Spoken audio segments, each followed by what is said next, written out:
A gente vai falar um pouquinho aqui hoje sobre diabetes. O que é o diabetes? Como tratar, como prevenir, quais são as causas possíveis do diabetes, né? E o que o diabetes pode causar na sua vida, quais são as complicações, quais são as consequências de ficar com a glicemia, com o diabetes descontrolado. Tá? É isso que a gente vai falar aqui hoje, qual a importância do diabetes na vida da gente.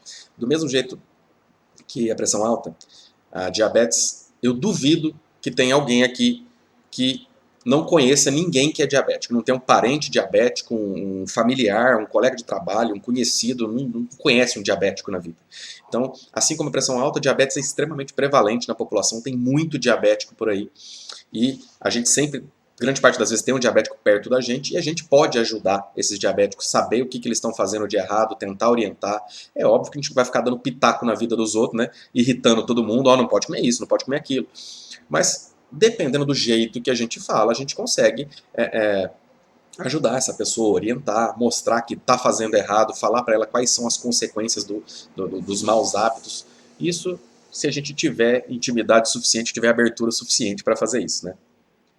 Então, o que é o diabetes? O diabetes é a alteração na produção da insulina. Insulina é o hormônio que faz as células conseguirem usar o açúcar que está no sangue e colocar esse açúcar para dentro das células, fazer essas células aceitarem e utilizarem o açúcar que está rolando no sangue.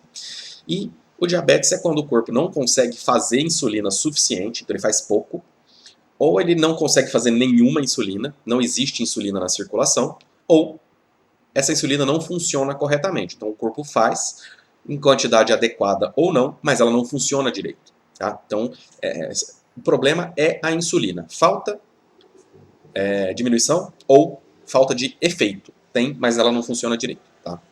Então, quais são os tipos de diabetes?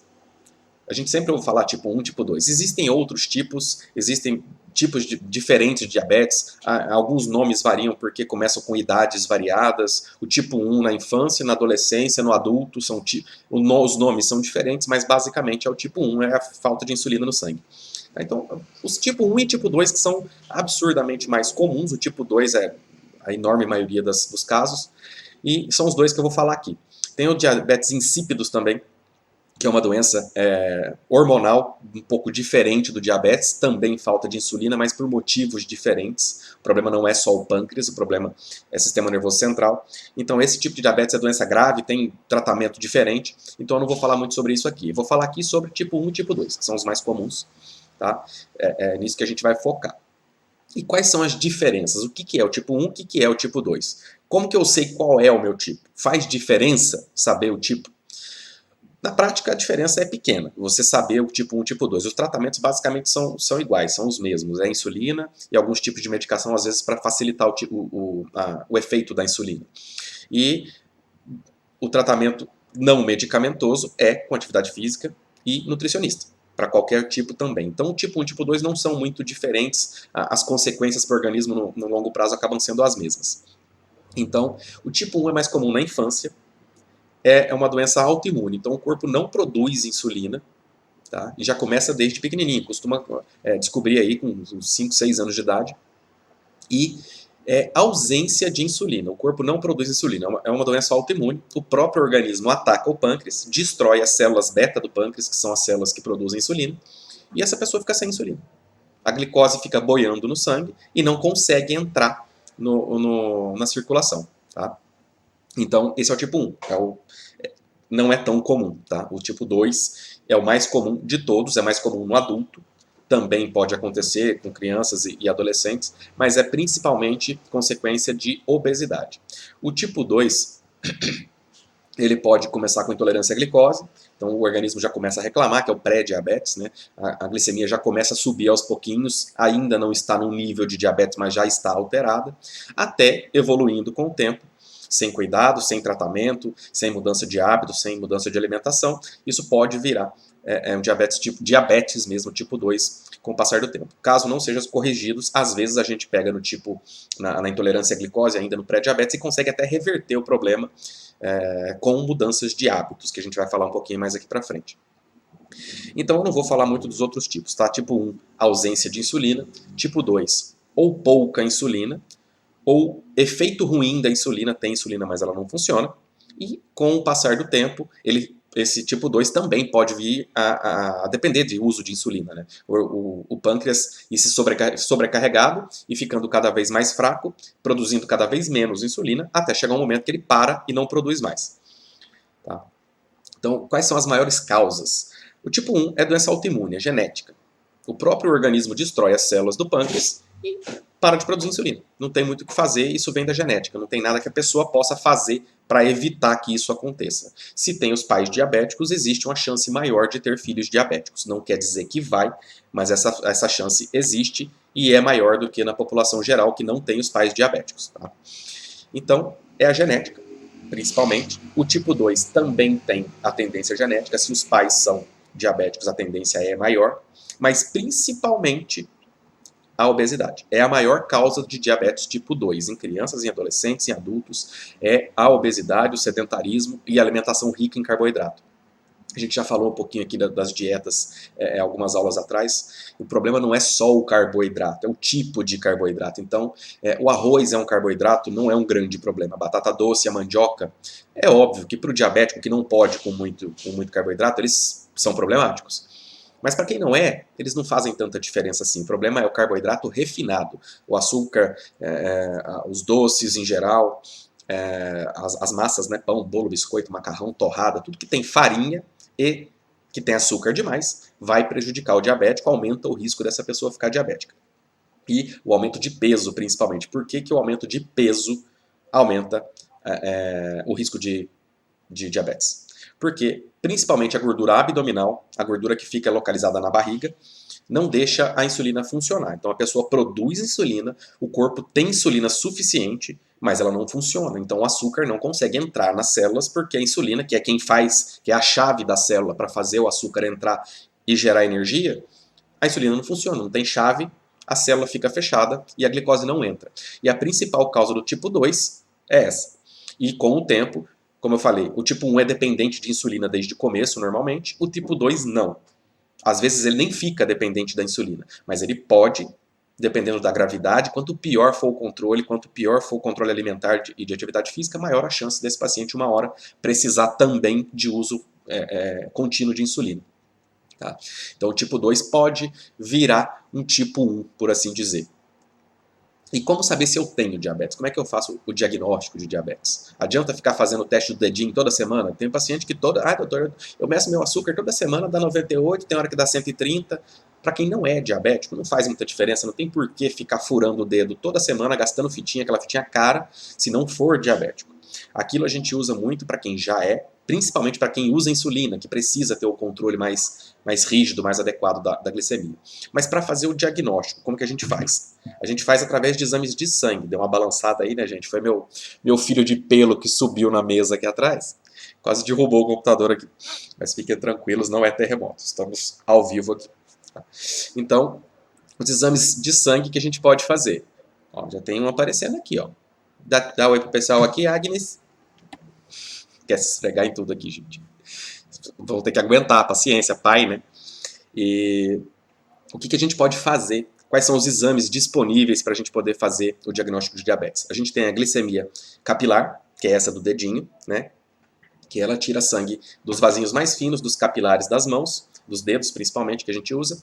E por esse exame, o resultado dele é muito variável. Para a gente fazer o diagnóstico do diabetes com o dedinho, é com a glicemia acima de 180 se a pessoa tiver sintomas, ou acima de 200, mesmo que não tiver sintomas. Ah, doutor, deu 110, 120, 130, 150, 160, é tudo igual. Nenhum desses valores está alterado. A gente usa a glicemia capilar acima de 180 com sintomas ou acima de 200 sem sintomas.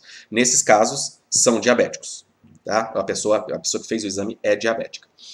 O segundo exame que a gente faz é a glicemia de jejum.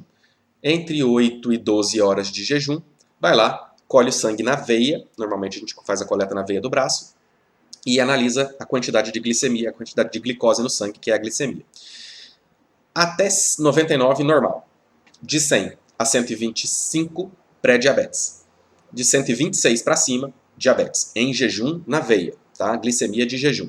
a gente precisa de pelo menos 2 exames alterados. Ah, deu 130, vamos fazer o segundo. Se ele der alterado de novo, é diabetes. Se ele não der alterado na segunda vez, a gente continua investigando, tenta de novo, faz outros exames e continua a investigação. Tá? Então a gente precisa sempre de 2 exames alterados para confirmar o diabetes e para descartar que isso seja um erro, né, do laboratório, ou de coleta, ou um jejum mal feito. Outro exame que a gente pode fazer, então já foi a glicemia capilar, glicemia de jejum.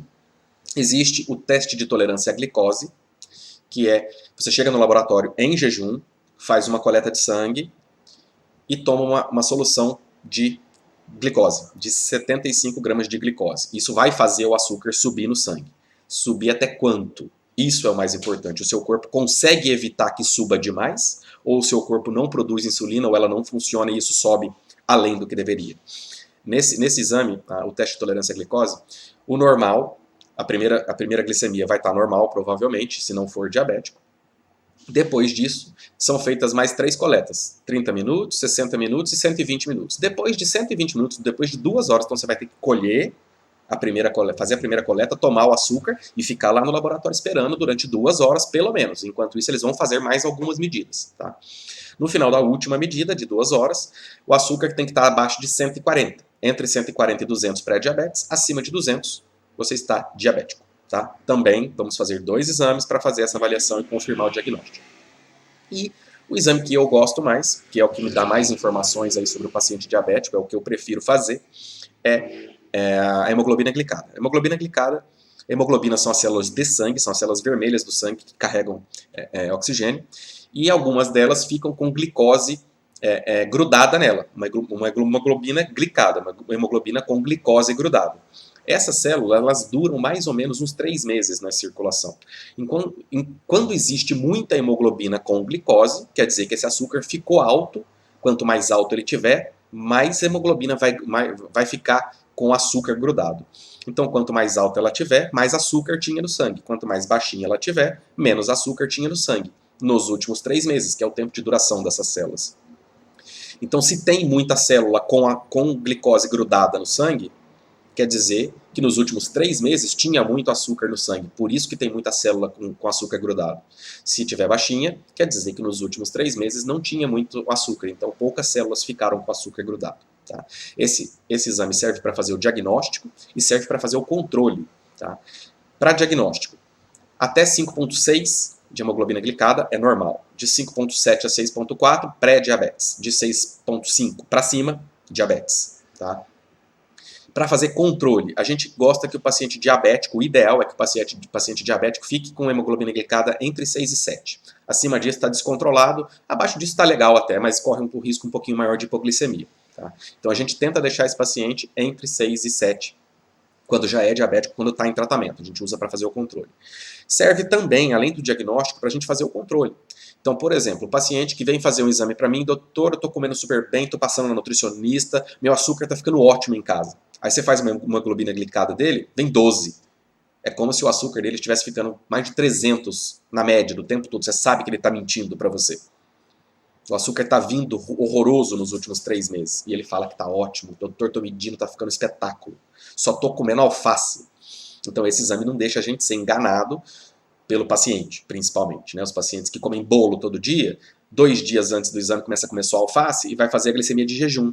Deu 90, mas a hemoglobina glicada está horrorosa. Então a gente sabe que esse açúcar não está vindo bem controlado nos últimos 3 meses. E o contrário também pode acontecer. Esse paciente que se cuida, está sempre bonitinho, sempre bem controlado, bem tratado, toma as medicações, faz a dieta. 2 dias antes, vai numa festa, come um bolo, come alguma coisa, 1 dia antes, descontrola o diabetes, no dia que ele vai colher, nossa, deu 400. Aí você vai ver a glicemia a hemoglobina glicada dele, está 7. Está 6,5. Não, ele está vindo bem controlado. Esse 400 que deu aqui foi um azar. Uma alimentação errada, um jejum mal feito, alguma coisa que ele fez próximo da coleta que deu problema. Então a gente usa isso muito para fazer o controle dos pacientes diabéticos e saber se eles estão bem controladinhos, se eles estão mantendo a dieta, mantendo a atividade física e as medicações no momento correto. Tá? E diabetes tem sintoma? Eu sei como descobrir o diabetes pelo exame. Eu faço o exame de sangue, eu sei se está alto, se não está, se o paciente é diabético, se não é. Mas como é que o próprio paciente sabe, se desconfia se ele está diabético? Do mesmo jeito que a pressão alta, gente, não dá para descobrir o diabetes inicial, principalmente, por sintoma. Não dá sintoma. A enorme maioria das vezes o paciente chega com 200, 200 e pouco, 180 e não sente nada, não percebe. Às vezes fica 1, 2, 3 anos. A primeira hemoglobina glicada que a gente vai fazer do paciente já está 12, 13. Isso quer dizer que ele já está diabético aí 1 ano, 2 anos, descontrolado e não está nem sabendo o que está acontecendo. E quando tem sintomas, são parecidos com os da pressão alta e são inespecíficos. É dor de cabeça, é tontura, é mal-estar, é moleza. É um monte de sintoma que pode ser cansaço, pode ser sono, pode ser fome, pode ser estresse acumulado, pode ser rotina, pessoal que tem a rotina muito puxada, trabalha, estuda. Qualquer coisa pode dar esses sintomas. Dor de cabeça, moleza, cansaço, tontura, vista embaçada, preciso de óculos. Então os sintomas são muito inespecíficos. É por isso tão difícil fazer o diagnóstico de diabetes. E grande parte desses diagnósticos ou é feito por acaso, vai fazer um exame de rotina, vão fazer um check-up, vão fazer um exame de sangue, da diabetes. Sabia que era diabético? Não. Sente alguma coisa? Não. Ou acontece também o diagnóstico quando já está muito descontrolado. Quando o paciente já está com 400 de glicemia, começa a emagrecer, começa a passar mal, tem uma coisa muito errada comigo. Vai para o pronto-socorro, diabetes. Então são as duas maneiras mais comuns. Ou por acaso, vai fazendo o exame de rotina, check-up, ou fazendo exame por outros motivos, ou já com sintomas, que já está descontrolado e já está descontrolado há bastante tempo. Tá? Então, o diagnóstico de diabetes, principalmente por exames e por sintomas, não tem nem como saber, até porque são sintomas, como eu falei, inespecíficos, que parecem com um monte de coisa. E em casos muito graves, principalmente pacientes que já estão descontrolados aí com 300, 400, 500 e há muito tempo, há bastante tempo, existem os sintomas clássicos do diabetes, que são os 5 P's. P de pato, são 5. Poliúria, muito xixi, muito xixi, muito xixi. O dia inteiro com vontade de fazer xixi. É o corpo tentando jogar açúcar para fora através da urina. Então ele faz o rim funcionar mais rápido do que o normal e joga açúcar para dentro da urina. Então a pessoa fica o dia inteiro com vontade de fazer xixi em grande quantidade. Para fazer muito xixi, vem o segundo P. Polidipsia, muita sede. O corpo pede água o tempo todo porque está jogando água para fora o tempo todo. Comum pessoa urinar 3, 4, 5 litros em um dia e beber a mesma quantidade de água. Então está entrando muita água e saindo muita água o tempo todo para poder jogar a urina para fora. Terceiro P, polifagia. Muita fome. Tem muito açúcar no sangue, a glicemia da pessoa está 400, está 500, está 600, mas o corpo não consegue usar esse açúcar. E se ele não consegue usar o açúcar, ele não consegue gerar energia. Pô, eu não tenho energia. Se eu não tenho energia, é porque eu estou com fome. O seu organismo funciona assim. Quando falta energia, ele pede comida, ele pede energia. Só que o corpo continua não conseguindo utilizar. Então a pessoa come, come, come, come e a fome não passa. Porque o corpo está sempre pedindo mais energia, já que ele não consegue usar a glicose que está no sangue. Esse é o terceiro P. E os últimos 2 P's são a perda de peso. Então, poliúria, polidipsia, polifagia, e o último é a perda de peso. Por que perde muito peso? A pessoa está comendo desesperadamente, igual um dragão, que a fome não passa e continua perdendo peso. Perde peso, perde tipo 10 quilos em uma semana. Já vi isso acontecer, perder 10 quilos em uma semana. Porque como ele não consegue usar o açúcar para gerar energia, o que ele vai fazer no final das contas? Vamos queimar o que tem, gordura, vamos queimar massa muscular. Então a pessoa perde muito peso de gordura e de músculo. O diabético que fica com cara de doente, com o rosto chupado, com o corpo magro. Você vê que tem pele, mas não tem músculo embaixo para preencher, não tem gordura. Porque o corpo está queimando tudo que é possível e o que não é possível, o que deve e o que não deve, para gerar mais um pouco de energia. Tá? Então, esses são 5 P's, esses são os sintomas clássicos do diabetes, e essa pessoa provavelmente já está próxima da cetoacidose diabética, que é uma das complicações mais dramáticas aí do diabetes. Então, vamos falar um pouquinho agora das complicações. O que o diabetes pode causar? O que o diabético...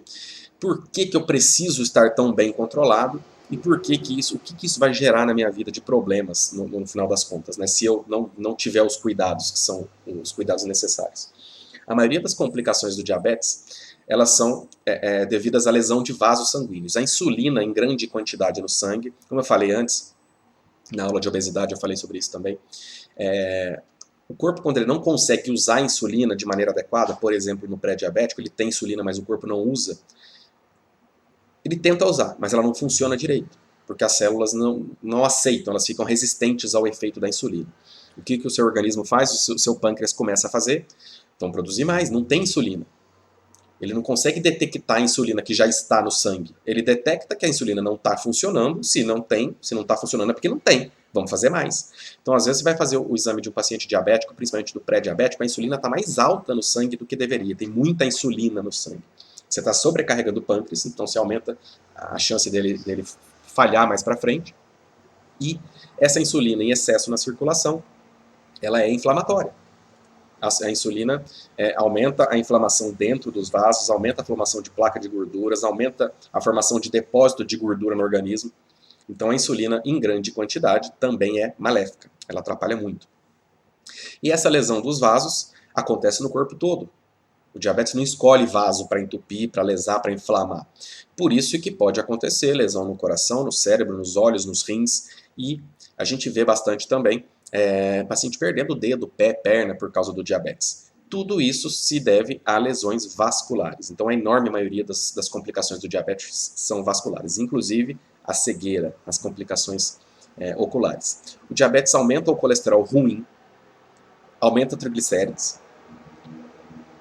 Com isso, facilita a formação de placas de gordura nos vasos. Então, o diabetes é desastroso para o organismo inteiro. Tá? E essas alterações elas ocorrem em tudo. No cérebro, a lesão de vasos, entupimento de vasos, às vezes o rompimento de vasos por causa da parede frágil, da parede inflamada, pode causar derrame. No coração, o entupimento de vasos vai causar infarto. Nos rins, entupimento dos vasos, lesão renal, destruição do parênquima renal, insuficiência renal e hemodiálise. Que mais? Nos olhos, glaucoma pode acontecer por causa do diabetes, catarata pode acontecer por causa do diabetes, lesões da retina pode acontecer por causa do diabetes, lesões por vazamento de sangue, lesão por descolamento da retina, que mais? Nos olhos, trombose da artéria central da retina. Também pode acontecer trombose por causa do diabetes, porque o diabetes, além de inflamar os vasos, de aumentar a quantidade de insulina, ele aumenta a formação de placa de gordura e aumenta a trombogenicidade. O sangue, como diriam os leigos, o sangue fica grosso, então é mais fácil de acontecer tromboses em quem tem diabetes. Isso também pode causar infarto, a trombose pode causar infarto, pode causar derrame, pode causar entupimento de vaso no corpo todo. Então, o diabetes é um desastre, ele consegue destruir o organismo de diversas maneiras possíveis, principalmente os microvasos, que são os vasinhos mais finos, e é isso também que causa as amputações. Se você tem um vaso entupido que leva sangue para o dedo, do pé para a perna, se você tem uma ferida, se você tem um machucado, esse machucado não cicatriza, essa ferida não cicatriza, ela pode infeccionar, e a infecção entra no sangue, entra nos ossos. Os antibióticos que a gente tenta usar para combater essas infecções não conseguem chegar no local da infecção, porque os vasos estão entupidos, não está chegando o sangue lá, não adianta você dar antibiótico, o antibiótico não vai até lá.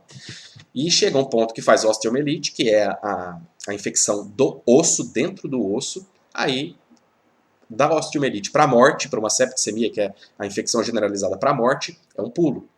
Então, se tem infecção no osso, a melhor saída, na maioria das vezes, é a amputação. Por isso que a gente vê tanta gente aí perdendo o dedo, pé e perna por causa de diabetes. Tá? Cegueira. Cegueira, a causa mais comum de cegueira é o diabetes. Como eu falei aqui, pode acontecer por lesão dos vasos da retina, por entupimento dos vasos e necrose, pode acontecer por descolamento de retina. A retina, ela é como se fosse uma tela, então ela é uma folhinha de papel, uma telinha colada no fundo do olho. E ela tem uma circulação que não é, a circulação da retina já não é muito rica, não tem muitos vasos. Quando a circulação começa a diminuir mais ainda por causa do diabetes, o corpo tenta se proteger e começa a formar mais vasos em cima da retina. Então ele começa a fazer uma teiazinha, uma redezinha de vasos em cima da retina que ficam ali grudados. Quando essa rede fica grande demais, fica forte demais, com diabetes, com o tempo isso vai acontecendo, esses vasos começam a repuxar a retina e arrancam ela do fundo do olho. Isso é o descolamento de retina. A retina é literalmente tracionada, puxada e arrancada do fundo do olho. Normalmente, quando isso acontece, já é uma situação muito grave e a gente já não consegue reverter. O descolamento de retina causado pelo diabetes nem por cirurgia consegue ser revertido. Por isso que a cegueira do diabetes não tem volta. Ficou cego, muito pouco provável de consiga reverter alguma coisa. A não ser que seja uma catarata, por exemplo. A catarata é uma situação um pouco mais tranquila de resolver com cirurgia. Mas não dê bobeira. Precisa, se tem diabetes, faça o fundo de olho todo ano e faça consultas, né, de rotina anuais com oftalmologista e com cardiologista também. Como eu falei, as complicações do diabetes, elas são vasculares. Então a grande parte delas vai causar infarto e derrame. Quem trata esse tipo de problema e quem previne esse tipo de problema é o cardiologista. O diabetes deve ser tratado pelo endocrinologista. Bons clínicos, bons cardiologistas precisam saber tratar diabetes, porque a enorme maioria dos nossos pacientes acaba tendo pressão e diabetes juntos, ou obesidade, que uma hora vai virar diabetes, ou vai virar um pré-diabetes. Então a gente consegue fazer esse tratamento com certa eficiência. Complicou, começou a ficar muito difícil, não estamos conseguindo controlar, encaminha para o endócrino, que deixa o especialista resolver. Tá? E enrijecimento de vasos também pode acontecer no diabetes. Você vê que as lesões que eu estou falando, os vasos sensíveis, as placas de gordura, os vasos enrijecidos, é tudo problema vascular. Esse é o principal problema do diabetes e é isso que causa todas as complicações possíveis aqui que a gente está falando. Então, exatamente por isso, por complicar o corpo todo e por causar problemas tão graves, é por isso que o diabetes precisa ser tratado pela família. Por todo mundo. Todo mundo precisa saber o que pode comer, o que não pode. Não adianta um comendo alface na mesa, o outro comendo um bolo de chocolate do lado. O diabético, ele precisa de ajuda em casa. Você não pode deixar um diabético fazer comida separada para ele. É lógico que a família cada um pode comer o que quiser, mas quando estiverem próximo do pai, da mãe, do avô diabético, evitem ficar abusando, comendo doce, comendo pizza, comendo tudo que ele não pode, perto do diabético. Fica muito mais difícil dele ter esse autocontrole se tem um monte de gente que não está ajudando na dieta. E isso ajuda a família. Você fazer um sacrifíciozinho de não comer uma coisa gostosa, doce, perto de um diabético, você está facilitando o tratamento dele, isso já é importante fazer. E caso ele tenha complicações, o seu pai, sua mãe, seus avós fiquem cegos, tem uma amputação, precisa ficar na cadeira de rodas, tem um derrame, fiquem acamados, isso afeta a vida da família toda. Então, por que a família toda não pode ajudar na hora desse paciente fazer o controle? Desse paciente fazer a dieta, dele tomar as medicações, separar as medicações quando o próprio doente tem dificuldade de fazer esse controle. Então, a família precisa ajudar, porque as complicações vão afetar a vida de todo mundo. Não é só o diabético, não é só o doente que sofre com a doença. Todo mundo que está em volta sofre junto. Ou pelos sacrifícios que vão ter que ser feitos, ou pelas complicações que podem vir, das sequelas que podem ficar, que pode deixar a família sem dinheiro, que alguém que é arrimo de família, que sustenta todo mundo, tem um derrame, tem um infarto, a dificuldade que vai causar para todo mundo. Tá? Então todo mundo, do mesmo jeito que eu falei da pressão semana passada, todo mundo precisa ajudar. Todo mundo precisa saber o que é, como tratar, como prevenir, como controlar, o que fazer quando está ruim. Então isso é muito importante de ser feito. Agora, imagina você, de repente, por descontrole, simplesmente porque não quis fazer dieta, porque não quis fazer exercício, porque sabia que tinha doença, porque grande parte dessas pessoas sabem que são doentes, sabem que são diabéticos, que não podem comer doce, mas comem assim mesmo. Não tem problema não, tô sentindo nada mesmo. E come chocolate, e come doce, e come pizza, e não se importa. De uma hora para outra, essas complicações elas podem tanto acontecer no longo prazo, por exemplo, o descolamento de retina, as lesões de retina mais comuns podem acontecer. Quanto mais tempo o diabético mais descontrolado, maior a chance de dar problema. Mas uma trombose com oclusão da artéria central da retina pode acontecer de um dia para o outro. Não depende do paciente estar descontrolado. Uma crise, uma glicemia muito alta pode fazer uma trombose e pode causar um problema. Então nem tudo acontece com o tempo. Algumas coisas acontecem de maneira mais aguda, repentina. Então imagina sua esposa grávida, de repente, por descontrole, sabe que é diabético, não está tomando remédio, não está fazendo dieta, fica sério, de uma hora para outra. Não pode ver a carinha de joelho do seu filhinho que vai nascer. Vai nascer e você não vai conseguir ver. Porque não quis fazer dieta. Porque não quis comer bonitinho. Porque não quis tomar remédio. Porque não quis fazer uma caminhada. Você não vai conseguir ver sua filha entrar de noiva no altar. É a única chance que você ia ter de fazer isso. Porque só vai casar na igreja uma vez. E você não vai ver porque deu bobeira. Porque não se cuidou direito. Não vai ver seu filho, sua filha pegar lá com canudo, com diploma na formatura da faculdade. Porque não comeu direito, porque não fez caminhada, porque não foi para academia. Ou simplesmente porque nunca fez um check-up, nem sabia que era diabético, não se importa, não liga, nunca fez um exame na vida. Eu atendo todo dia gente que entra no consultório, doutor, nunca fiz uma conta, tenho 55 anos de idade, nunca fui no médico, nunca fiz um check-up. Tá esperando o quê, gente? Uma vez. E se já sabe que tem doença, se controla. Trata direitinho, toma os remédios, siga as orientações do seu cardiologista, do seu endócrino, siga as orientações do seu médico, não dê bobeira. A gente precisa. Como eu falei em várias aulas aqui já, autorresponsabilidade. Você é responsável pela sua saúde. Você é o seu corpo que está sofrendo. O que adianta comer bolo de chocolate, chegar no médico? Não, doutor, tô no nutricionista, tô comendo salada, tô comendo bem, tô bonitinho, tá tudo certinho. É o seu corpo que está sofrendo, não é o do médico. Não adianta mentir para ele. Não, doutor, não fumo não. A gente chega do lado do paciente para medir pressão ou para fazer uma ausculta, bafão de cigarro subindo. Não adianta mentir para mim, falar que não fuma, falar que não tem, que toma os remédios bonitinhos se não toma nada. Fica meses sem tomar o remédio, uma semana antes da consulta, começa a tomar o remédio da pressão para chegar na consulta com a pressão boa. Não sou eu que vou infartar. Não sou eu que vou ter um derrame. Não são os meus vasos que vão entupir. É o do paciente. Então não adianta mentir para o médico. Homem que tem muita mania de fazer isso, mulher é um pouco mais difícil, mas mente também. Mas homem é bem mais complicado, homem é bem mais difícil. Nunca tomou uma cerveja na vida, nunca comeu uma picanha, faz exercício todo dia, só come salada. A hora que a mulher está do lado é que a gente descobre o torresmo, a picanha que come toda semana, a cervejada que toma, que não faz exercício. Mas quando está sozinho com o médico no consultório, é tudo uns anjinhos. Então não adianta mentir para o médico. Se não está fazendo dieta, se não está fazendo exercício, se está fumando, se está fazendo as coisas erradas, a responsabilidade é sua e as consequências, quem vai sofrer é você e a sua família depois. Porque alguém vai ter que cuidar de você quando você ficar doente. Então, autorresponsabilidade. Se cuida, se cuida. Você é responsável pelo seu prato de comida, ninguém enfia comida à força na sua boca, ninguém te dá doce para comer à força.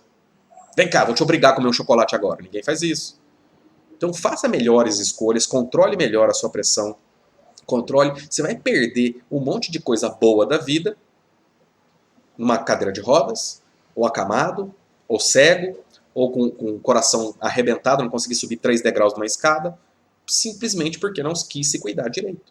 Porque não quis fazer uma dieta, porque não quis seguir as orientações do seu médico. Tá? Então, extremamente importante. O sacrifício da qualidade de vida e as perdas de momentos importantes que o diabetes e que a pressão alta podem causar para uma pessoa, uma família, esse sacrifício que você não escolhe, que vem com as complicações das doenças, é muito pior do que o sacrifício de fazer uma caminhada, do que o sacrifício de fazer uma escolha melhor na hora de comer, principalmente para quem já tem doença. Porque aí já sabe que está doente, tem certeza que precisa fazer aquilo e não está fazendo, porque está com preguiça, porque acha que não precisa, porque quem não é doente ainda tem fazer de vez em quando, dar umas escorregadas, acontece. Não dá para ser saudável o tempo todo, para ser para comer salada todo dia o tempo todo, para nunca comer nada fora da dieta, para ter que fazer exercício todo dia. Quem não tem doença é mais difícil seguir isso corretamente. Para quem tem, sabe as consequências do que vai acontecer, precisa se controlar, precisa ter um pouco mais de disciplina e precisa ter um pouco mais de cuidado com a própria saúde. Tá? É mais difícil ficar cego ou mais difícil deixar de comer pão? É mais difícil ter um infarto ou mais difícil deixar de comer fritura? Falando assim parece bem simples, né? Vamos parar de comer fritura, vamos parar de comer pão. Mas não é o que a enorme maioria das pessoas faz. Tá? E atividade física, né? Caminhada, que seja. Não quer fazer uma academia, não quer fazer um crossfit, não quer fazer uma natação, uma hidroginástica, é caro. Compre um tênis que tem um amortecedor, só para você não machucar o tornozelo, não machucar o joelho. Vai fazer caminhada em volta do quarteirão de casa, no quintal de casa, em volta de uma árvore. Não interessa, a caminhada você pode fazer em qualquer lugar, qualquer dia, qualquer horário. Não tem porquê. Tá? Então, é isso que eu queria dizer, que eu coloquei como título da aula. Né? Diabetes, como prevenir e como controlar melhor de maneira natural. O que é de maneira natural nesse caso? Atividade física, alimentação adequada. É simples, é só isso que precisa para controlar o diabetes. É óbvio, medicações são importantes na enorme maioria das vezes, principalmente quando o diabetes é muito descontrolado. Se você consegue ter um bom controle alimentar e se você consegue ter uma atividade física para queimar um pouco desse açúcar, você facilita o tratamento, você precisa de menos medicações, vai demorar menos para chegar na insulina, porque você sobrecarrega menos o seu pâncreas, tem menos picos de insulina, menos mal-estar, a qualidade de vida é melhor. Então, controlar naturalmente o diabetes não é tomar chazinho, não é tomar suplemento, não é fórmula mágica, não é dieta cetogênica. Não. Controlar melhor o diabetes é comer menos carboidrato e fazer mais exercício. Como que a gente pode fazer isso? Tem chazinho? Não. Tá? Então, se vocês verem aí vários anúncios passando na internet, um alimento que ajuda no controle do diabetes. Não tem alimento que abaixa o açúcar. Nenhum alimento ajuda no controle do diabetes. Tá? Então esqueçam isso. Chá para diabetes, comida para diabetes, remédio natural para diabetes, esqueçam isso. Não caiam nesses golpes que a gente vê todo dia aí no Facebook e no Instagram. Tá? Isso não existe. Use medicações que são comprovadamente, cientificamente comprovadas e funcionam. Faça dieta, faça exercício, consulte seu médico. Só isso. Para de ver pilantragem e charlatanismo aí na internet.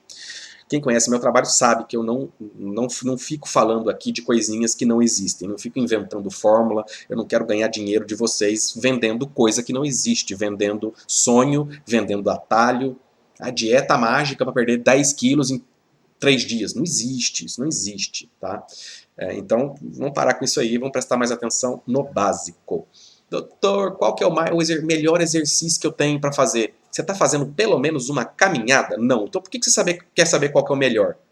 Nem a caminhada você está fazendo. Se eu te falar que o melhor é crossfit, você vai fazer? Você não faz caminhada?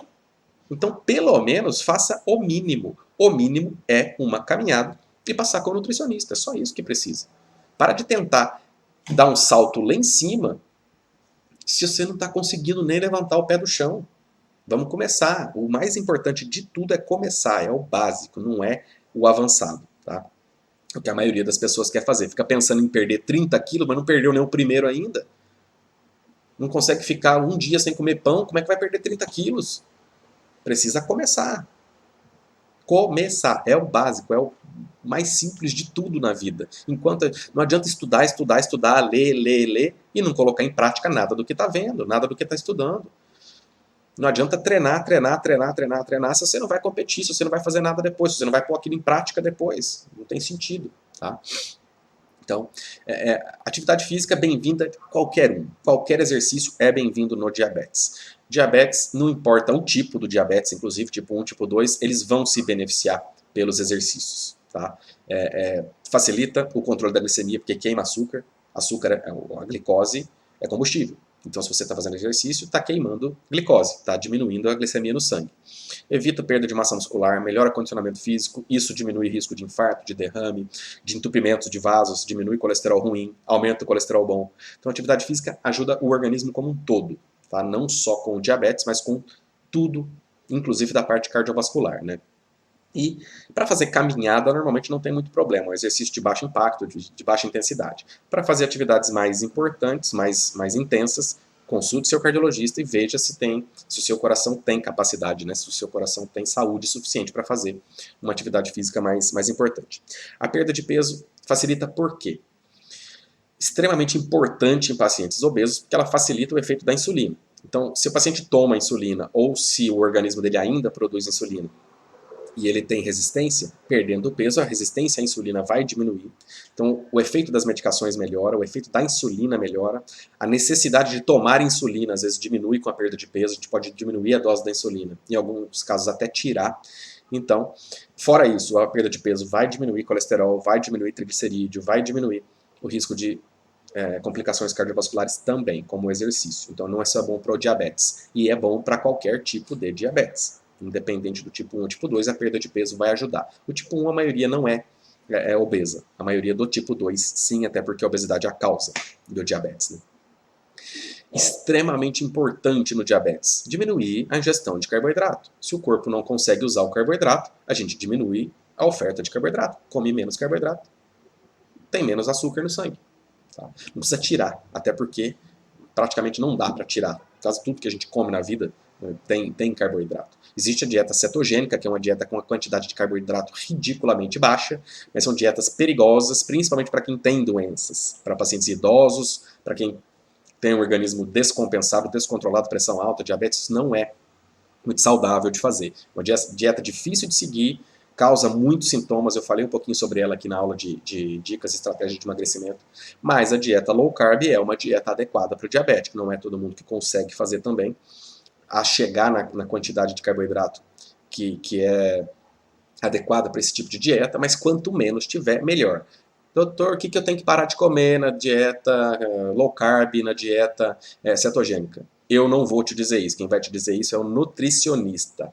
Diabético precisa de acompanhamento com o nutricionista. Precisa, é necessário o diabético passar com o nutricionista. Saber o que pode, o que não pode, quantidades, horários.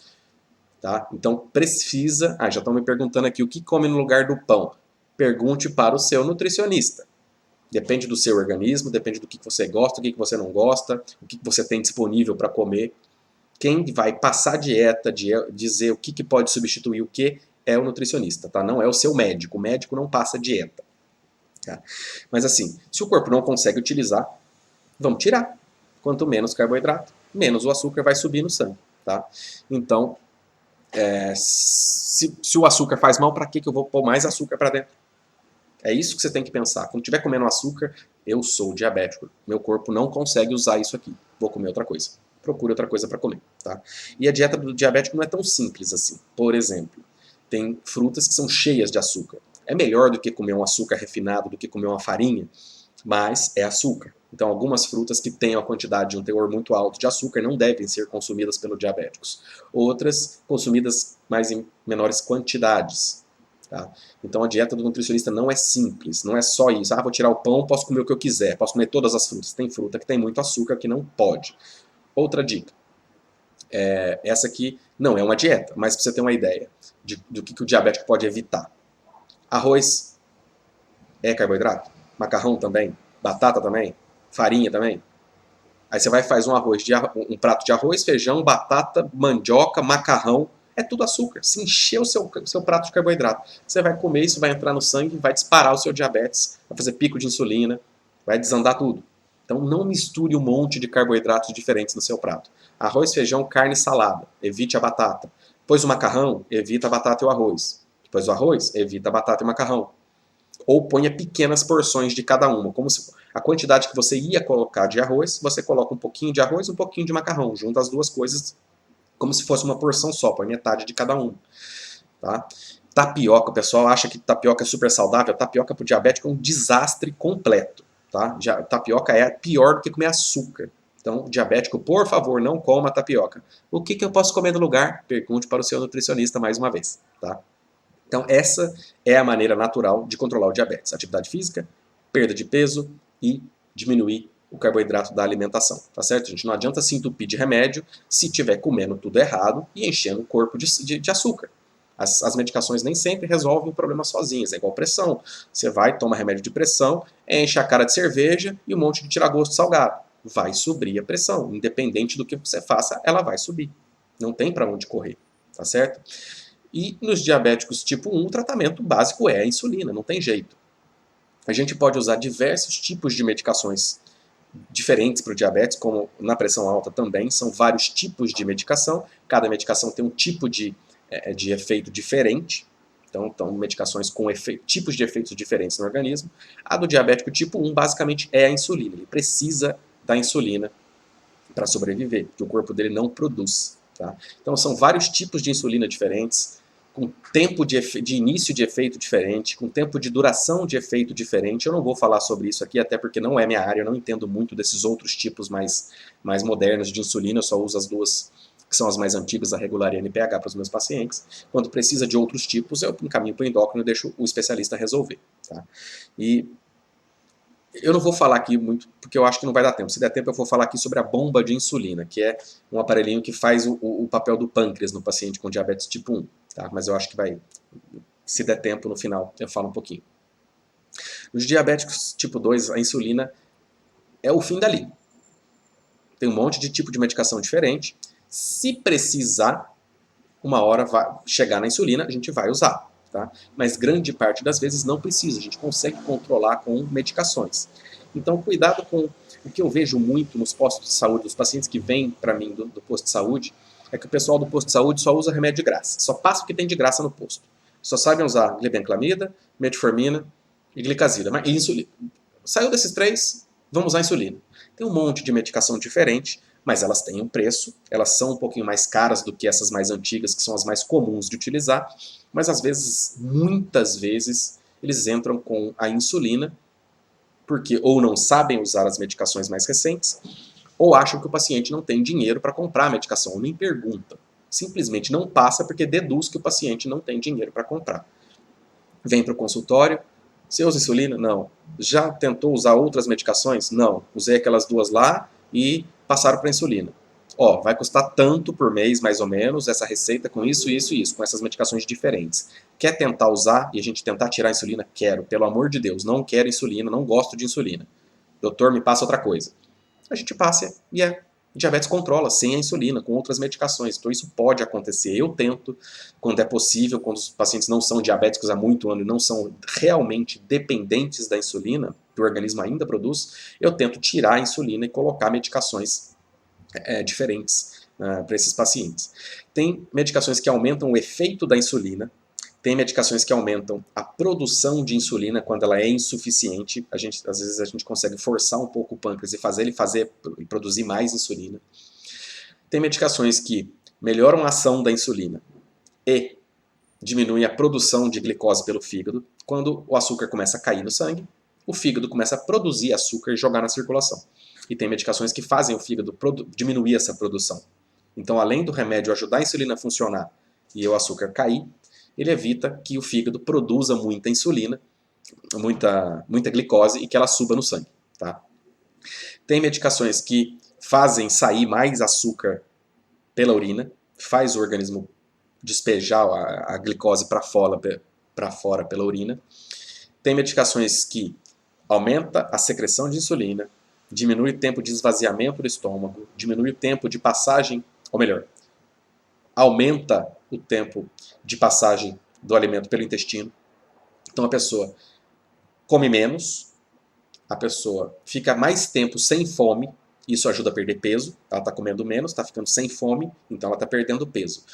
A secreção de insulina está sendo aumentada e, ao mesmo tempo, a pessoa fica saciada com menos comida. Então ela come menos, sente menos fome, fica sem fome durante mais tempo, e o corpo, além de tudo, ainda está produzindo mais insulina do que produziria normalmente sem a medicação. Essas são as medicações mais recentes que a gente tem aí, são as mais modernas.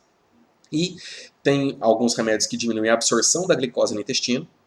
Então, do jeito que o alimento cheio de açúcar entra, sai boa parte desse açúcar através das fezes. O corpo não absorve esse açúcar. A gente quase não utiliza essa medicação, que tem muito efeito colateral. Muita cólica e muitos gases. É comum acontecer. Gases, cólica e diarreia. E alguns melhoram a utilização da glicose pelo organismo. Elas deixam o organismo mais eficiente, que ele consegue usar essa glicose com mais facilidade. Então são vários tipos de medicações com nomes diferentes. Aqui não vou ficar citando o nome de remédio, porque não tem muita utilidade para vocês. Mas, como nos remédios da pressão também, o seu médico vai saber qual é o melhor no seu caso. O melhor para você pode não ser o melhor para o seu pai, para sua mãe, para o seu irmão, para o seu vizinho. Então não adianta querer tomar o mesmo remédio que outra pessoa toma só porque ela toma, porque ela falou que é bom. Pode não funcionar no seu caso, pode te dar efeitos colaterais. Isso depende de como o seu organismo, de como cada organismo vai reagir à medicação. tanto para o bem, para o efeito, quanto para o mal, para efeitos colaterais. Então, o seu cardiologista, o seu clínico, o seu endócrino vai saber qual é o melhor no seu caso e vai definir quais as medicações, as doses, de acordo com os exames, de acordo com as glicemias que forem mostradas para ele. E o diabetes, como eu falei aqui, é uma doença endocrinológica, uma doença hormonal. Então, quem cuida do diabetes normalmente é o endocrinologista. Bons clínicos, bons cardiologistas, bons médicos em geral sabem, pelo menos, iniciar um tratamento de diabetes e fazer um acompanhamento de um diabetes que não seja muito difícil de controlar. Mas as complicações são cardiológicas. Como eu falei aqui, lesão de vaso, entupimento, infarto, derrame. Então, o paciente diabético, ele precisa de acompanhamento com o endocrinologista e precisa de acompanhamento com o cardiologista para tratar possíveis lesões vasculares aí, ou também para prevenir o infarto, o derrame, para fazer um bom controle. Além de tudo, grande parte desses pacientes diabéticos também é hipertenso. E se também é hipertenso, ele precisa de acompanhamento com o cardiologista de qualquer maneira, tá certo? Então, mais uma vez, como eu falo no fim de todas as aulas, se cuida para ninguém precisar cuidar de você mais para frente, porque as complicações são graves e são incapacitantes. Se você não se cuidar, você vai perder muita coisa da vida por bobeira, por perder a vista, por ficar acamado, por ficar impossibilitado de sair de casa, simplesmente porque não quis parar de comer doce, porque não quis fazer uma caminhada, porque não quis parar de comer pão. Então, se cuidando direitinho, tudo dá certo. Tá? Sobraram uns minutinhos aqui, gente. Eu vou falar um pouquinho aqui sobre a bomba de insulina, que eu tinha falado, que eu ia citar ela aqui. A bomba de insulina, ela é um aparelhinho que surgiu alguns anos atrás para facilitar a vida do diabético tipo 1, que precisa tomar a insulina o tempo todo. As bombas mais modernas, elas basicamente elas são um pâncreas eletrônico. A pessoa fica com o aparelho numa bolsinha, numa cinta, amarrada ao corpo, e agulhas plásticas que são colocadas simplesmente debaixo da pele, elas não são colocadas na veia, elas são ligadas na pele simplesmente. Como a agulha de insulina, que é daquele tamanho pequenininha, entra só na pele, esse aparelhinho ele tem algumas agulhinhas também, que elas ficam na pele. E o aparelho consegue fazer, a cada 5 minutos, ele faz uma medida do seu açúcar, então ele sabe automaticamente, sem você precisar ficar furando o dedo toda hora. O aparelho sabe quanto está a sua glicemia a cada 5 minutos. Se você for comer uma quantidade de carboidratos, existem alguns aparelhos que deixam você colocar quantos gramas de carboidratos você está comendo. De acordo com a quantidade de carboidrato que você vai comer, ele mesmo escolhe a quantidade de insulina que ele acha que é necessária e injeta a insulina sozinho. Então, os aparelhos mais modernos, você não precisa digitar nada, você não precisa fazer medida de açúcar, ele fica ligado em você e funciona como seu pâncreas. Comeu carboidrato, ele vai fazer as medidas de glicose automáticas a cada 5 minutos. Se ele detecta que o açúcar está subindo, ele injeta a insulina sozinho, a quantidade que ele acha necessária para controlar aquela glicemia. Se der 300, ele vai dar uma quantidade, se der 500, ele vai dar uma quantidade um pouquinho maior. Então, o aparelho escolhe. Ele mede o açúcar, ele escolhe a quantidade de insulina e ele aplica sozinho. A pessoa não tem simplesmente trabalho nenhum. Tá? Então, isso é a bomba de insulina. Isso é um pâncreas artificial, basicamente. Obviamente não é barato, não é fácil de achar, não é fácil de se instalar, mas existe e é uma alternativa viável, e principalmente, imagina para criança que não tem que ficar controlando, medindo açúcar, não tem que ficar controlando tudo que come, que é muito mais difícil. Se a criança come alguma coisa escondida, o aparelho sabe que ela comeu e corrige o açúcar. Não precisa alguém descobrir que a criança está com o diabetes descontrolado para poder fazer a aplicação da insulina, que é uma agulha, então criança não gosta muito de agulha, né? Tá tudo sendo medido e aplicado automaticamente, sozinho. Imagina o tanto que isso facilita a vida da mãe de uma criança diabética e da própria criança, né? O trauma que diminui, tá certo? Então, gente, vamos ficando por aqui hoje. O Felipe falando besteira aqui. Eu vou ficar por aqui hoje no Instagram, já estamos completando 1 hora da live, e vamos lá para o Facebook de novo, como a gente fez semana passada. No Facebook eu vou ficar aqui mais ou menos mais uma meia hora, depende de como vocês reagirem aqui ao Facebook, se vocês tiverem bastante pergunta para fazer, vou responder o que vocês tiverem, eu vou procurar algumas perguntas que podem já ter sido feitas. E aqui no Instagram, gente, eu não interajo, eu não leio muitas perguntas, porque vocês viram, eu faço a aula para durar mais ou menos 1 hora. Então, se eu ficar interrompendo aqui no Instagram para responder pergunta, fica bastante complicado e eu acabo não conseguindo terminar o assunto, tá certo? Então, quem me fez perguntas aqui no Instagram, se quiser refazer a pergunta, vai lá pro Facebook, na minha página do Facebook, tá? Eu tô ao vivo lá. Provavelmente vou ficar lá até as 9. Faça a pergunta no Facebook que eu vou responder tudo que for possível, vou tirar as dúvidas de vocês lá, tá certo? Boa noite, gente. Essa aula aqui vai ficar gravada aqui no Instagram durante 24 horas. Se não conseguiu ver inteira agora, vê depois. Abraço.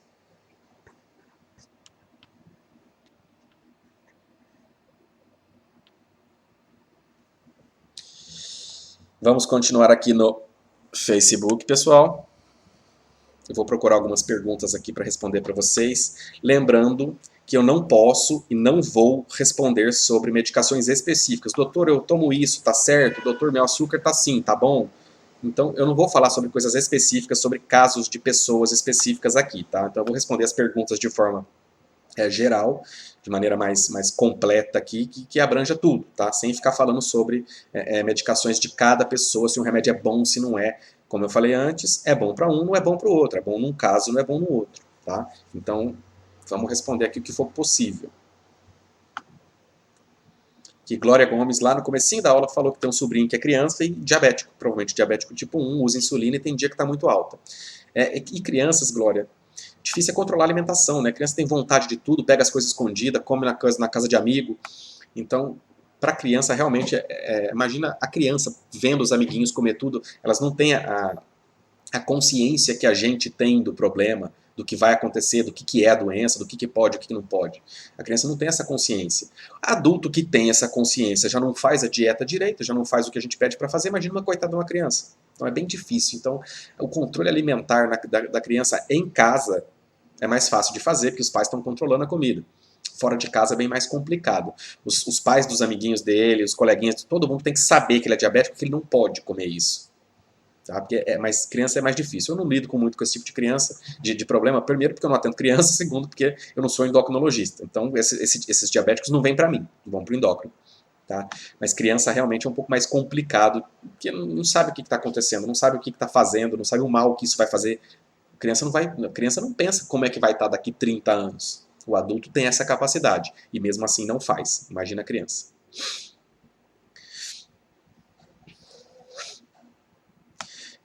Nossa, me fizeram uma pergunta de dengue aqui agora. Mara Prado fez uma pergunta sobre dengue. Por que toda vez que faz o exame, amostra que teve? Porque o exame que você fez aí, Mara, provavelmente ele mostra o anticorpo. O anticorpo contra a dengue, uma vez que você teve, os anticorpos não desaparecem, eles ficam aí o resto da vida. Então, se você fizer um exame para dengue, vai mostrar que você já teve a doença. Tá? Apesar de não ter nada a ver com a história, era uma pergunta, eu falei que eu ia responder, respondi uma pergunta de dengue perdida aqui hoje. Diabetes dá inchaço nas pernas? Né? Inchaço nas pernas pode ser um monte de coisa. Isso aí você precisa de uma consulta médica, fazer exames, rim pode dar, fígado pode dar, anemia pode dar, coração pode, pressão pode, tireoide pode, então varizes pode. Diabetes, inchaço nas pernas, sinceramente, não sei, acho que não. Mas não seria dos problemas mais comuns relacionados ao diabetes, não. Tá? Então, procure o médico, faça uma consulta, faça exames para avaliar esse inchaço aí. O Jô Maciel aqui falou sobre o filho que descobriu diabetes porque estava bebendo muita água, fazendo muito xixi, vista embaçada, são sintomas que eu te falei que normalmente, começou a emagrecer, são sintomas de que normalmente essa pessoa já é diabética há bastante tempo e às vezes não está nem sabendo, já está 400, 500 há muito tempo, aí começam a aparecer esses sintomas mais graves. Isso não era um diabetes que tinha acabado de começar, não, já era diabetes de mais tempo de evolução. Descobre por acaso, descobre quando começa já, perdeu 10 quilos num mês. Essa de 251 que estava no pronto-socorro estava baixa até. Normalmente, quando começa a dar esses sintomas, costuma estar pior do que isso.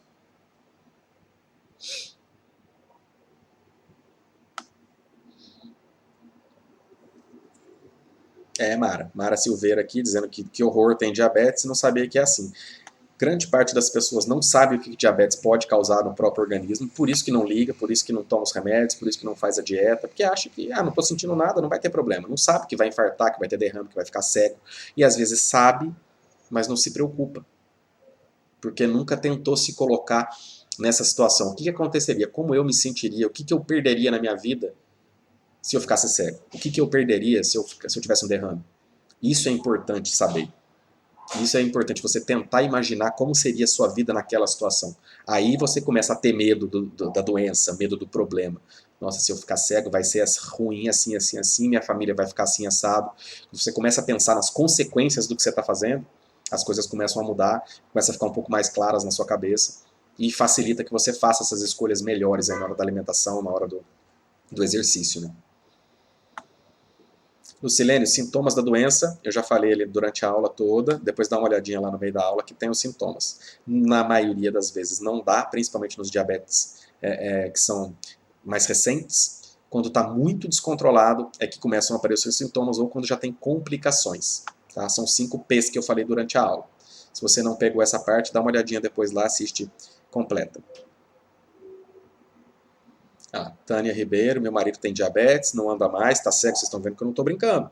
Não é brincadeira, não é mentira, não é invenção, não é terrorismo. Vocês sabem que eu não faço terrorismo aqui. Tem gente que faz terrorismo, que fala, piora muito a situação para deixar todo mundo com medo, desesperado. Eu não quero deixar vocês desesperados.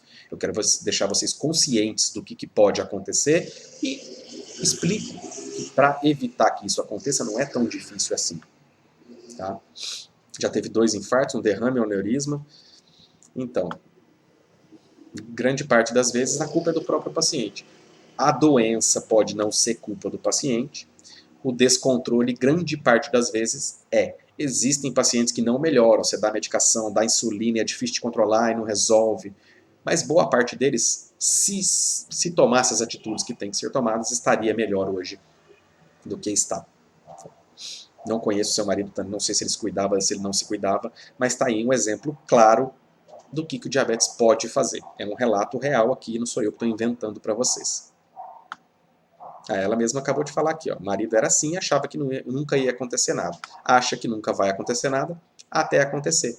É o cara que bebe e vai dirigir. Não, nunca vai acontecer nada, até que bate no poste e morre. Não tem para onde voltar depois. O paciente que está diabético, que acha que não vai acontecer nada, a hora que ele tem um infarto, não tem como desfazer o infarto. A hora que ele tem um derrame, não tem como desfazer o derrame. Quando fica cego, não tem como reverter. Então não deixa acontecer, porque se acontecer não dá para voltar, não dá para se arrepender e começar a cuidar dali para frente, porque não vai resolver mais.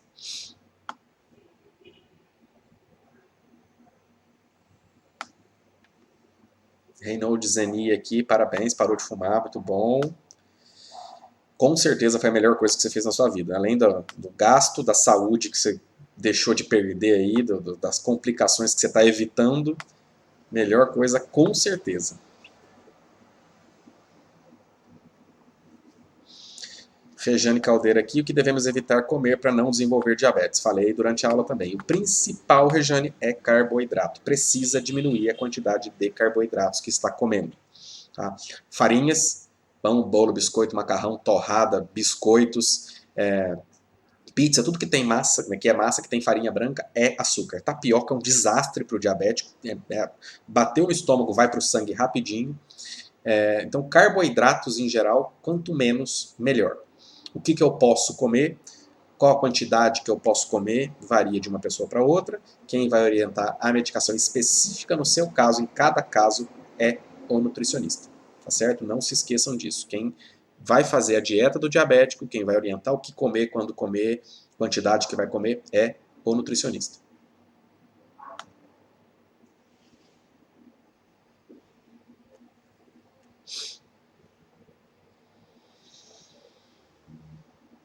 Ó, Reinaldo de novo, falando que está tudo bem controlado. A hemoglobina glicada que eu falei que a gente usa para o controle, ó, entre 5,5 e 5,8 está excelente, está em nível de pré-diabético praticamente. Glicemia entre 100 e 110 está ótimo. Pão integral sem farinha branca e sem açúcar, posso comer? Quem vai dizer isso? Eu não costumo proibir nada para os meus pacientes. Para quem passa comigo sabe que eu não proíbo muita coisa. Quando a gente proíbe, dá mais vontade, fica mais gostoso que comer. Então eu não proíbo, desde que saiba que aquilo não vai te fazer bem, num docinho de vez em quando, sabe que vai fazer mal, sabe que vai comer que vai subir o seu açúcar, sabe que não deve. Então, faça isso o mínimo possível. Saia da sua dieta o mínimo possível na hora do desespero de comer um doce. Tá? A farinha branca e a farinha integral é farinha. As duas são farinha. No final das contas, elas vão virar açúcar. O integral, por ter um pouco mais de fibra, a fibra, no caso do paciente diabético, ela evita que o açúcar faça pico. Então, o corpo absorve aquela quantidade de açúcar devagar, o açúcar vai subindo do sangue, depois diminui. No paciente que come a farinha branca, por exemplo, do jeito que ele entra no estômago, ele sobe de uma vez, o corpo digere, ele cai de uma vez. Então ele faz pico de açúcar e pico de insulina. Com a farinha integral, esses picos são menores. Ele sobe e desce mais devagar, a pessoa fica saciada por mais tempo. Então costuma facilitar um pouquinho aí o controle do diabetes. É melhor o integral do que o branco, mas o ideal é que você evite os dois. Quem faz diálise pode fazer exercícios? Exercícios, por exemplo, uma caminhada pode, não tem problema. Tá? Só cuidado com, obviamente, com a fístula da diálise no braço, tudo, ou se fizer o do pescoço, melhor esperar fazer a fístula, né? Mas converse com o seu nefrologista sobre isso. Quem faz diálise precisa também de acompanhamento com cardiologista, porque aumenta o risco de infarto, aumenta o risco de derrame, doenças cardiovasculares em geral. A insuficiência renal aumenta o risco de problemas cardiovasculares. Então é bom ter um acompanhamento com o cardiologista. O seu cardiologista é que vai te fazer exames, fazer um teste da esteira, fazer um ecocardiograma, ver se o seu coração tem condição de suportar exercício e vai te orientar direitinho se pode ou não fazer e qual a intensidade melhor para você.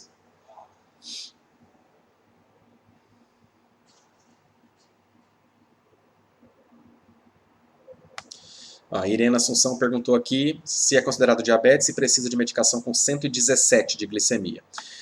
Em jejum, 117 é nível de pré-diabetes, tá? Então a gente precisa de preferência fazer um teste de tolerância à glicose ou fazer uma hemoglobina glicada para ver se é mesmo, ou se isso aí foi um jejum que não foi legal. Então, faça outro exame de preferência, repita de jejum e faça algum exame complementar para fazer o diagnóstico do diabetes ou do pré-diabetes.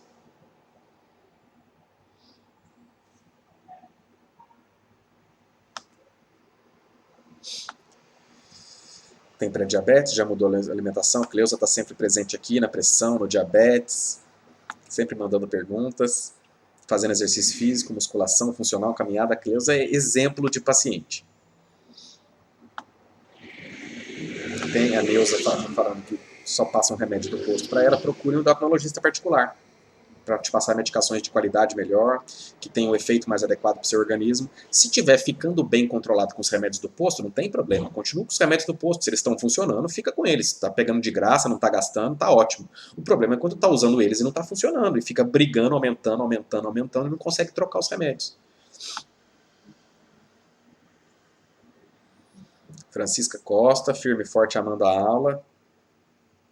Eu vejo que vocês ficam firme e forte aqui mesmo, porque eu falo que eu vou fazer 1 hora de aula, eu fico aqui 1h30, vocês não saem, vocês não vão embora, vocês não cansam de mim, não. Neide perguntando o que é diabetes descompensada. Diabetes compensada é a que está bem controlada. Diabetes descompensada é a que está descontrolada. A mesma coisa a pressão alta. A pressão alta compensada, a pressãozinha que está ali, 13,8, 12, 11. A pressão descompensada é a que está de 14 para cima, que está descontrolada.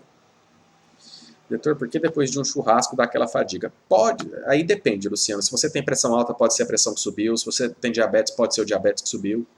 Se não tem doença nenhuma, pode ser simplesmente porque o seu organismo está tentando aumentar a sua digestão. Você comeu um monte de gordura, um monte de proteína, que tem a digestão mais difícil do que o carboidrato, a gordura mais difícil ainda. No churrasco, provavelmente tomou uma cerveja, que vai atrapalhar a sua digestão. Então, o seu corpo fica em marcha lenta, tentando mandar mais energia, mais circulação para fazer todo o trabalho de digestão do boi que você comeu no churrasco, né? Às vezes é só o corpo tentando fazer a sua digestão pesada aí do churrasco. Maurício, doutor, o arroz aumenta o açúcar no sangue? Arroz é carboidrato, então o arroz aumenta sim o açúcar no sangue. Tá? Depende da quantidade, o integral aumenta um pouquinho menos do que o arroz branco, mas de todo jeito o integral também deve ser evitado, só não ter abuso na quantidade. A quantidade melhor para você, o tipo de comida melhor para você é o seu nutricionista que vai dizer. Francisca perguntou aqui da glicemia glicada, a hemoglobina glicada. A hemoglobina glicada é essa que eu falei que a gente usa para fazer o controle dos últimos 3 meses, ou o diagnóstico, ou fazer o controle do diabético que já usa medicação, já usa insulina. Ele vê a média do açúcar dos últimos 3 meses. Dormência e formigamento nos pés pode acontecer? Márcia Ribeiro perguntou aqui. Márcia, Uma coisa que a gente fala, uma das complicações possíveis do diabetes, que eu não falei durante a aula, muito boa a sua pergunta aqui, é lesão de nervo. Diabetes lesiona a bainha dos nervos. E uma coisa que acontece com muita frequência é que a gente fala que é a parestesia em bota e luva. Dormência ou formigamento nos braços, normalmente dos punhos para as mãos, por isso em luva, e nas pernas, do tornozelo para baixo, em forma de meia, em forma de bota, né? Do meio da canela para baixo também pode acontecer. Então essa é a parestesia. É lesão dos nervos, que pode causar dormência, formigamento, pode dar choque, pode dar dor. Alguns pacientes têm problemas tão graves nos nervos, nos pés, por exemplo, que o lençol da cama incomoda, a meia, não consegue calçar meia, não consegue calçar sapato, porque dói. O simples fato do lençol passar e esfregar no pé causa dor. Isso é lesão dos nervos causados pelo diabetes, tá? Não tinha falado sobre isso durante a aula, muito bom. Normalmente é porque o diabetes está descontrolado e isso normalmente, grande parte das vezes, vem já com muito tempo de descontrole. Não é de uma hora para outra que isso vai acontecer. Tá? Chato de tratar, precisa controlar o diabetes e mesmo assim às vezes não reverte. É neuropatia diabética que chama. A neuropatia é a doença dos nervos, diabética porque é causada pelo diabetes. Neuropatia em bota e luva. Anemia. Anemia não é para ser causada pelo diabetes, a não ser que o organismo esteja muito debilitado. Diabetes devido a estresse ou não. Causada pelo estresse, pouco provável. Tá? A não ser que seja estresse crônico e aumento de cortisol, aumento de peso, mas não vai ser causada diretamente pelo estresse. Para quem já é diabético, usa medicação, usa insulina, qualquer coisa, do mesmo jeito que acontece com a pressão, qualquer coisa pode fazer ele subir. Estresse, ansiedade, passar nervoso, uma notícia ruim, infecções, ficou gripado, infecção urinária, pneumonia, infecção de garganta, qualquer coisa que acontecer que desorganize o organismo, pode fazer o diabetes subir, tá? Isso em qualquer pessoa que é diabética. Maria das Dores Castro, minha esposa é diabética, se cuida muito, mantenha ele se cuidando, Maria. Mostra essa aula para ele, tudo o que pode acontecer se ele não se cuidar. Ainda bem que ele tem essa consciência e se cuida direitinho. Wanda Almeida. Eu estou aqui para isso mesmo, Wanda, para ajudar as pessoas, para conscientizar, para mostrar que é possível controlar sem precisar de muito remédio, o que vai acontecer se não tomar os remédios, se não fizer a dieta. A gente está aqui para isso. Aveia saudável? Aveia, pouco carboidrato, bastante fibra, tá, Cleusa? Então, normalmente, sim. Ovo é proteína, basicamente, não tem problema nenhum.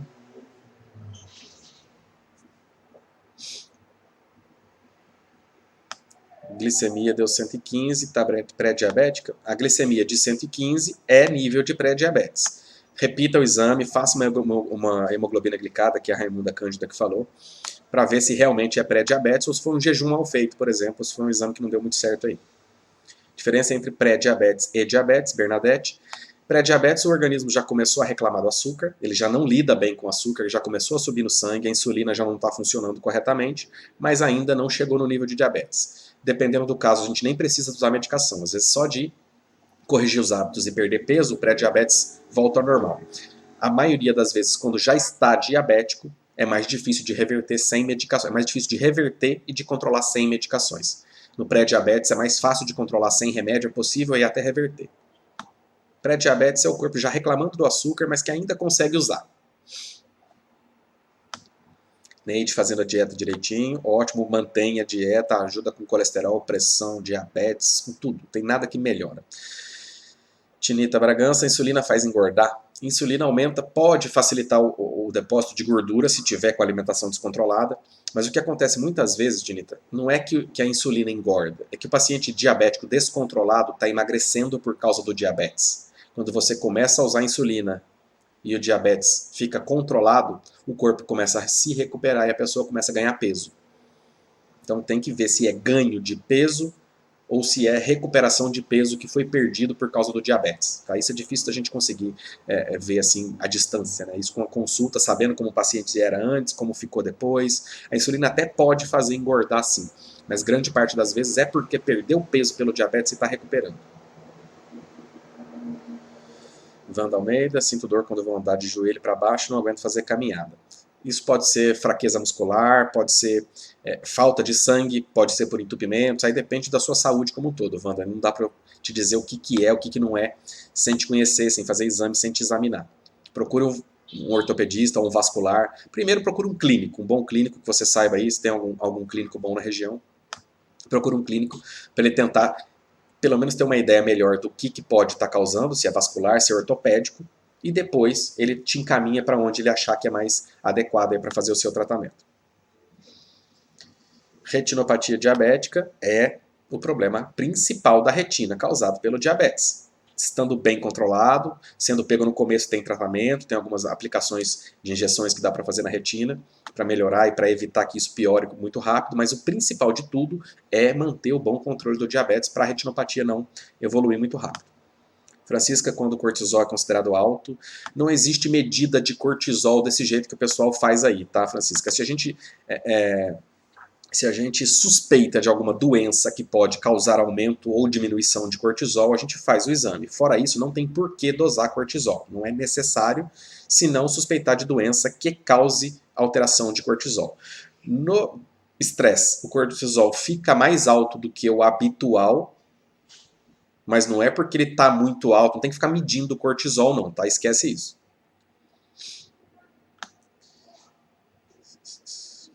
Informações preciosas, muito obrigado, essa é a ideia. Diabético, sente muitas dores, toma insulina, um comprimido de metformina, diabetes tipo 2. Então, converse com o seu clínico, Sueli, para fazer aqueles exames que eu falei, hemoglobina glicada, para ver se está bem controlado o seu diabetes, para poder ajustar as medicações se for necessário. E as dores, difícil saber se são causadas pelo diabetes, se não são, se tem outros motivos, né? Aí a gente precisa ver o paciente para fazer isso. Mais alguém tem alguma perguntinha aqui? Vou dar para vocês mais uns 2 minutinhos para responder as perguntas. Se alguém quiser fazer mais alguma pergunta, estou disponível aqui.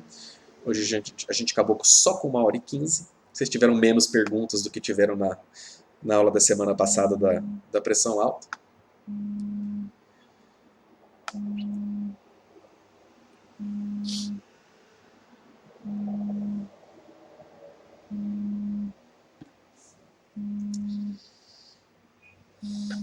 Diabetes tem irritabilidade? Luciano, irritabilidade é sintoma psicológico, né? Então pode ser causado por um monte de coisa, qualquer pessoa pode ficar irritada, independente de ter ou não diabetes. Diretamente, o diabetes não vai causar isso aí.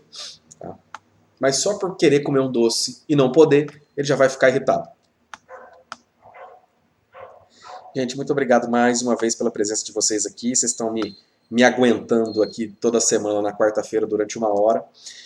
Amanhã, para quem tiver interesse, fiz uma perguntinha no grupo hoje do WhatsApp e bastante gente respondeu, bastante gente disse que queria saber mais. Então amanhã, quinta-feira, no mesmo horário, às 7h30 da noite, eu vou fazer uma live extra especial aqui para vocês sobre o coronavírus.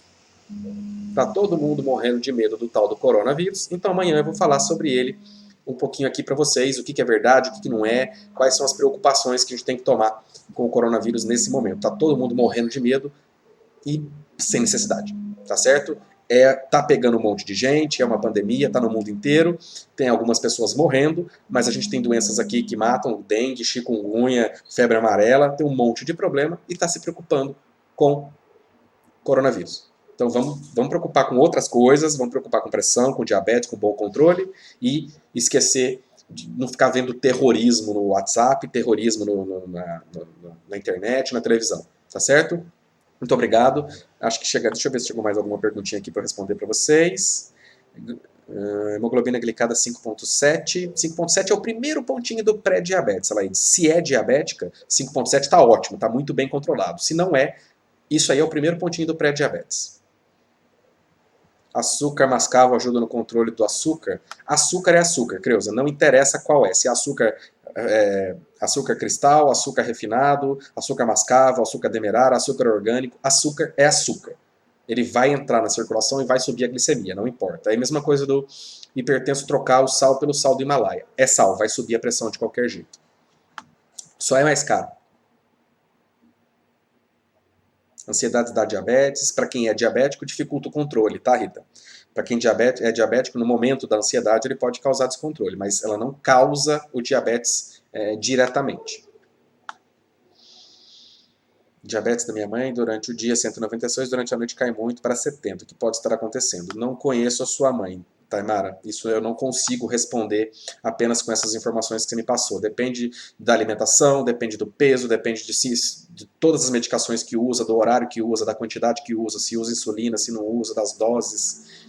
E para isso a gente precisa de consulta. Tá certo? Então, gente, muito boa noite para vocês. Muito obrigado pela presença mais uma vez. Amanhã, 7h30, aqui no Facebook de novo, uma aulinha mais, vai ser um pouco mais curta, vai ser mais rápida sobre coronavírus, até porque ninguém sabe muita coisa sobre esse vírus ainda, tá certo?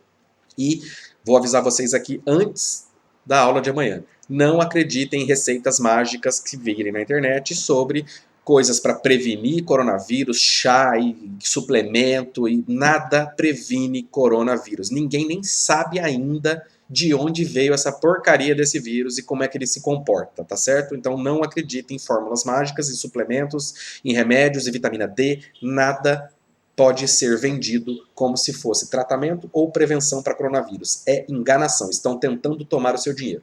Tá certo, gente? Muito obrigado, boa noite para vocês, fiquem com Deus.